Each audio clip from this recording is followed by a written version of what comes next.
Most commonly mispronounced words in English usually end with letter R. And due to mother tongue interference, we have the habit of pronouncing R as it is.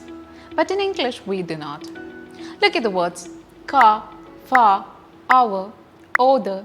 So these are words ending with R, but we are not pronouncing R. Similarly, it's not father, mother, brother, sister, but it's father, mother, brother, sister. Look at the word burger. It's not burger, but it's burger. And word is not word, it's word. And we have BIRT as bird, it's not bird.